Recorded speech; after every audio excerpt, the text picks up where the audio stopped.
Olá pessoal, tudo bem com vocês? Meu nome é Guido, estamos aqui seguindo a nossa pílula gráfica número 05. Esse projetinho nosso de pílulas gráficas é para passar conhecimentos de produção gráfica de forma pontual, em pequenas doses, beleza? Esse é o nosso objetivo.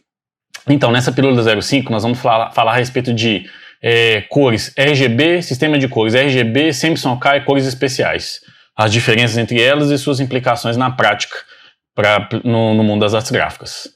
Ok? Se esse assunto é do seu interesse, acompanhe a gente na pílula 05. Vamos junto.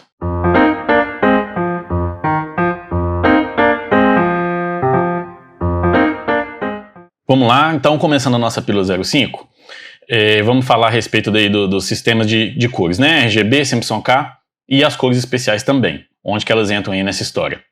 Então vamos lá, fazendo aqui nossa apresentação.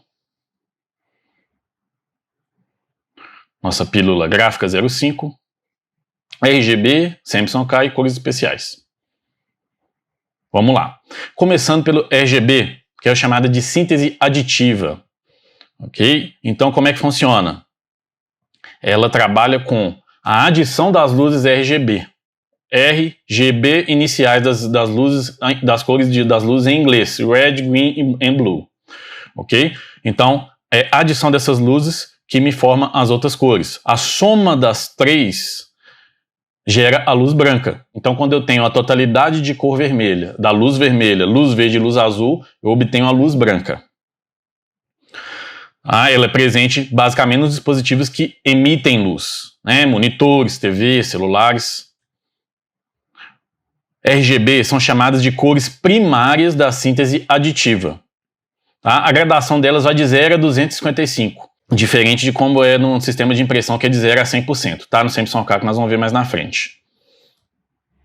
O encontro de cada duas luzes forma uma cor secundária da síntese aditiva, que por sua vez são cian, magenta e amarelo, tá? Então, no encontro da luz verde com a luz azul, eu tenho cian, da luz vermelha com a luz verde me dá a luz amarela, da luz vermelha com a luz azul me dá a luz magenta.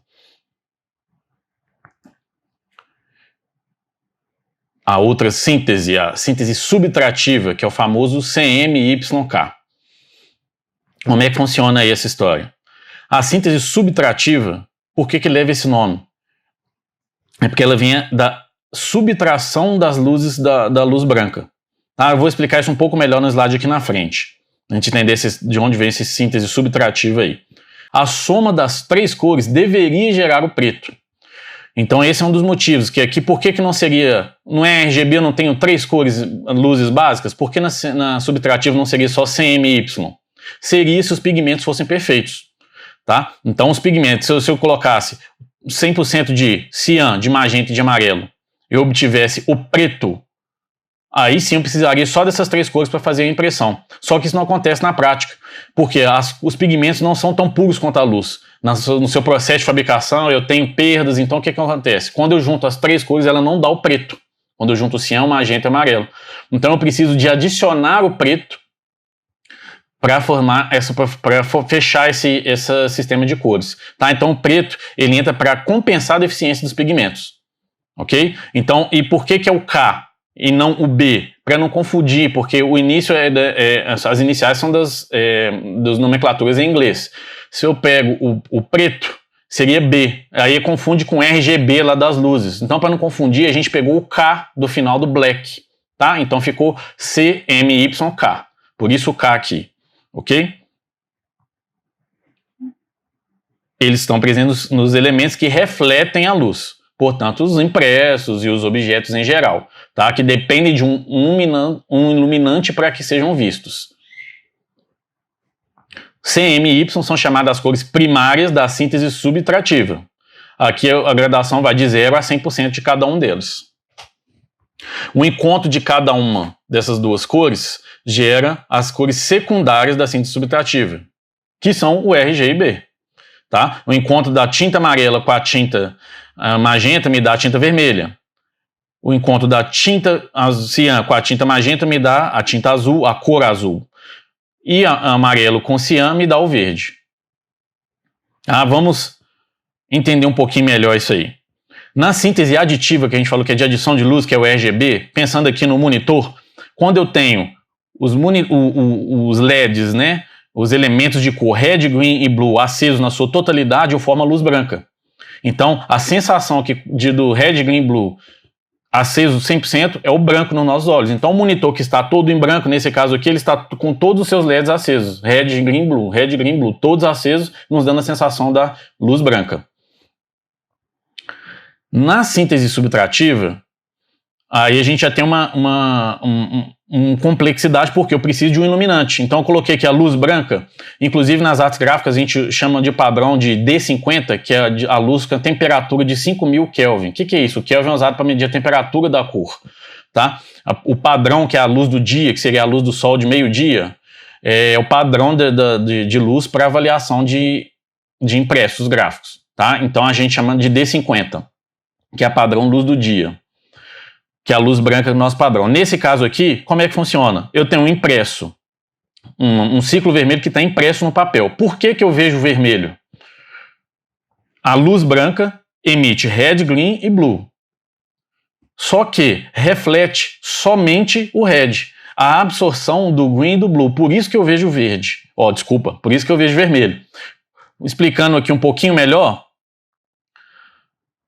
dando um zoom aqui. Se eu pensar na luz branca, tá? Eu estou decompondo ela aqui em RGB, ela incide aqui no meu impresso que está em vermelho. Esse impresso meu vermelho, ele tem o quê?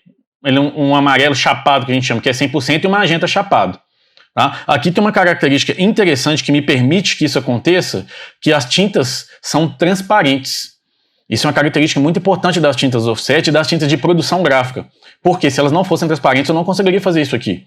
Pensem, eu tenho um magenta chapado aqui embaixo. Se eu colocasse o amarelo por cima e ele cobrisse o magenta, eu não veria o magenta embaixo, eu veria só o amarelo. Se a gente lembrar, quando a gente está fazendo pintura de parede, por exemplo, a gente vem com uma tinta, dá uma demão, depois da outra, a gente cobre a tinta que está por trás, porque ela não tem transparência. Isso não acontece nas tintas offset. E nas tintas, e nos toners, e na já de tinta. Qual que é a característica delas? Quando eu tenho uma sobre a outra, eu continuo vendo a de baixo, então soma-se as cores. Então, quando eu coloco o amarelo por cima do magenta, a sensação visual que eu tenho de vermelho, por quê? O amarelo absorve o blue, o comprimento de onda da luz azul, e o magenta absorve o comprimento de onda da luz verde. Sobra somente o vermelho, por isso que reflete o vermelho. Aí a sensação de visualização que a gente tem é da cor vermelha. Trocando aqui um exemplo para o cian. Tá? Colocando que aqui eu estou pensando no meu papel e uma camada de tinta cian impressa sobre ele, incidindo a luz branca. Por que eu vejo o cian? O cian, ele absorve o red, reflete o green e blue. O que é a tinta? Eu vou colocar aqui a síntese pequenininha aqui no lado para a gente relembrar. Ó. O cian reflete o quê? Blue e green. Quando eu tenho a reflexão do blue e do green, que cor que forma? O cian. É justamente a sensação de cian que a gente tem, porque ele absorveu o vermelho e refletiu as outras duas. Tá? É assim que funciona aí a história. Prosseguindo aqui, e no caso do preto? Tá? Isso tudo que a gente está falando, gente, quando essa questão da absorção de uma cor e reflexão de outras, é a história da subtração da luz branca. Por isso essa síntese aqui chama-se subtrativa. Tá? No caso do preto, o que eu tenho? O preto absorve as três cores. Ele absorve as três luzes. O blue, green e red. O que acontece? Eu tenho a sensação de não ver nada impresso, de ver o preto. O preto, ele é a ausência de cor. Nesse caso aqui, a ausência de luz. Eu não tenho nenhuma luz me sensibilizando. Então, nesse momento que eu tenho a absorção das três, eu tenho a sensação do preto. Eu simulei aqui um cinza. Como é que aconteceria com cinza? Eu tenho a mesma incidência de red, green e blue, só que a reflexão não vai ser o preto, ele absorve todos, então eu não vejo nada. O cinza, o que eu vejo? Ele absorve uma parte dessas três. Então ele reflete uma parte das outras, das três juntas. Por isso que eu tenho a sensação de cinza. Toda gradação de cinza, eu tenho uma reflexão igual de RGB, só o que vai mudar o tanto que vai refletir. Se eu refletir nada, eu tenho preto. Se eu refletir metade, eu tenho cinza 50%. E por outro lado, se eu refletir tudo, eu tenho o branco, que é o caso aqui agora. Tá? O papel branco, sem impressão, incide o RGB, reflete a RGB. Eu vejo o branco do papel. Ok? Aqui é interessante a gente falar dessa questão de gamut de cores, que a gente chama de gama de cores. O que é a gama de cores?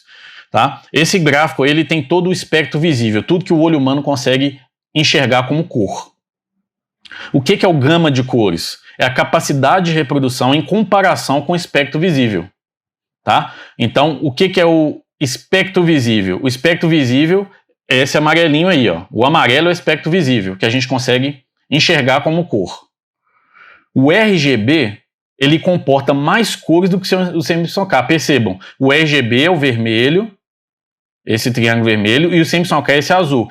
Percebam, várias cores do Simpson-K estão no RGB, mas algumas do RGB não estão no Simpson-K.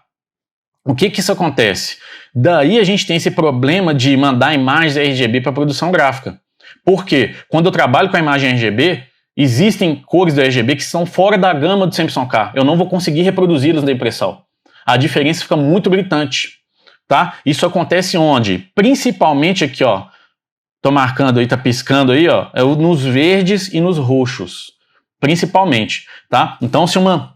Por que a gente fala? Gente, trabalha a imagem em Simpson-K ou manda para produção em Simpson-K, porque o que eu tô vendo em Simpson-K eu vou conseguir reproduzir. Em RGB eu corro riscos. Tá? Nos verdes mais intenso, no roxo mais intenso, dá muita diferença de tom. Então, para não correr esse risco, a gente trabalha sempre no Simpson-K. Ok? Justamente por causa dessa deficiência aí do Simpson-K com relação ao RGB, que a gama é menor. E as cores especiais? Onde que entra nessa história aí? As cores especiais são as cores que serão impressas fora da policromia. O que é isso? Policromia, cian, magenta, amarelo e preto, a gente usa para fazer reprodução de praticamente tudo. Quando eu preciso de uma cor especial? Quando eu tenho uma alta exigência de reprodução de uma determinada cor. Tá? Isso existe hoje muito na prática? Menos, tá, gente? De usar uma cor especial. Por exemplo, se você for pegar... Você está reproduzindo um trabalho da Coca-Cola. Aquele vermelho da Coca-Cola, você não quer que ele tenha variação. Na impressão offset a gente pode ter uma variaçãozinha. Então o que você faz? Você entra com uma quinta cor, que seria o vermelho da Coca-Cola. Essa cor é uma cor extra, além da Simpson-K. Aí não vai ter variação, porque como você está entrando com a cor sólida, que a gente chama, que é a cor especial, eu não tenho a variação de impressão não me atrapalha, eu vou continuar com o mesmo tom. Então eu mantenho a uniformidade. Ok? Isso era um problema maior antes, que era mais difícil de eu ter controle. Hoje o nosso controle da offset é muito bom, o controle da impressão é muito bom. Então, para esse tipo de caso aqui, é muito difícil eu ver sendo usado assim. Tá? Agora, para outras questões ligadas aqui também, fora da gama Simpson-K, que aí já são mais comuns, é quando você tem ouro e prata. Esses são impossíveis de ser reproduzidos no Simpson-K. Então não adianta eu ter uma boa impressão offset. Não importa. Ela não consegue... A cor ouro, prata, essas cores metalizadas estão fora da gama Simpson-K. Então se eu quiser usá-las em algum trabalho, vai ter que ser uma quinta cor. Uma cor extra. Ok? Aqui eu coloquei que elas podem ser compradas prontas ou preparadas pelo impressor ou por um setor específico. O que é isso? Essa tinta, vamos supor, você está usando uma tinta lá, a gente usa a escala Pantone, tá? Para denominar essas tintas, mas vamos supor, você vai usar uma tinta especial, vai ser um azul especial de uma logomarca que vai entrar num determinado trabalho. O que você faz? Você determinou qual que é nós vamos ver sobre o Pantone aqui na frente, você determinou qual que é o número do Pantone dessa cor. Esse número Pantone ele especifica uma determinada tom de azul, por exemplo. Esse tom de azul eu posso comprar essa tinta no mercado ou fazer essa tinta, que é o mais comum. Porque na escala Pantone eu tenho quais os percentuais de cores que estão envolvidos para fazer aquela cor especial, e essa cor é produzida pelo impressor misturando as tintas, que seja CMYK, eu misturo essas tintas, obtenho essa cor especial e entro na máquina com a cor especial. Eu não faço a mistura, esse azul não vai ser obtido na mistura na máquina, ele já vai entrar como uma cor especial, tá? E aí coloquei aqui que eles podem ser usados em trabalhos em duas cores, eram usados mais antigamente, quando a gente tinha muita máquina bicolor, aí usava preto e Pantone, a gente falava preto e cor especial. Então eu já usava o preto para os textos e a cor especial para o restante dos elementos. Aí a gente usava, não era um cian, magenta, amarelo e preto. Eu usava o preto e uma cor especial. Preto e um verde específico, um preto e um vermelho. E, enfim, era nesse caso. E no caso que é mais usado hoje, quando acontece, é quando é uma quinta cor. Eu tenho CMYK, mas eu tenho o dourado lá que vai entrar. Então eu entro com a cor dourado, que é uma quinta cor.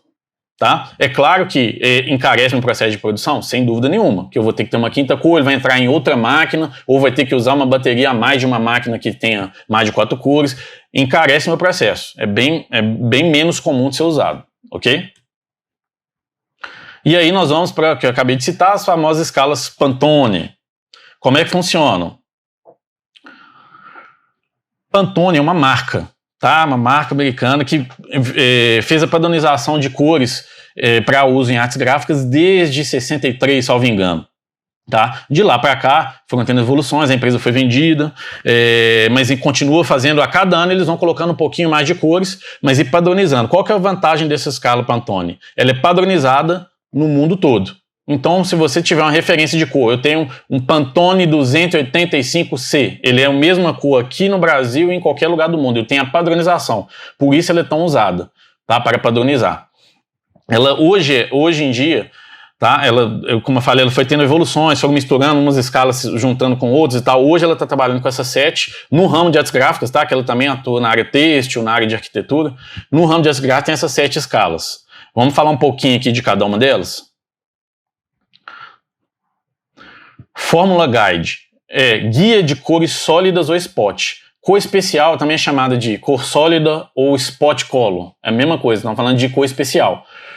Esse guia de Fórmula Guide da Pantone é um guia mais padrão. Como é que é? Ele tem todas a minha escala Pantone, né, todas as cores sólidas nessa escala, tá? Essa Color Bridge, ela é interessante, vou até frisar, ela é a melhor para a gente ter uso, que tem mais uso na prática, porque além dessas cores sólidas, que tem um número Pantone determinado, ela tem a especificação dessa cor em CMYK. Se eu converter essa cor Pantone para CMYK, ela já me dá essa conversão em RGB e em HTML, que é para uso em sites e tal. Então ela é sensacional. Com essa mesma, você definiu qual que é o Pantone, ela já te dá qualquer correspondência nas outras escalas. Aí é fantástico para uso no dia a dia. Ok? É a chamada Color Bridge. O CMYK eu não tenho um número de cor Pantone, eu só tenho um leque de cores com variações do CMYK diferentes. Então ela é só uma referência de cor impressa. Então já não tem tanta especificidade quanto a outra, que vem o nome da cor, tá? Pastels e neons e metálicos. Então, assim, pastels e neons são cores, como o nome já diz, cores pastéis e neons, aquele laranja, um verde, aquele verde bem chamativo, laranja chamativo, essas cores bem destacadas, totalmente fora da gama CMYK. Então você tem uma paleta Pantone só para essas. E a metálica, a mesma coisa, metálica onde entra ouro, prata, cobre, cores metalizadas, tá? Então essas são cores totalmente fora da gama CMYK, tanto que nem tem conversão. Né, nessa Color Bridge ali que eu citei antes, não tem como fazer conversão da metálica e das neons, porque elas estão fora da gama CMYK, não dá para fazer conversão. Tá? E uma coisa interessante também, que tem o significado das letras no Pantone, tá? Então é importante saber, isso é uma coisa antiga que às vezes a pessoa usa um dia de um e não sabe esse detalhe.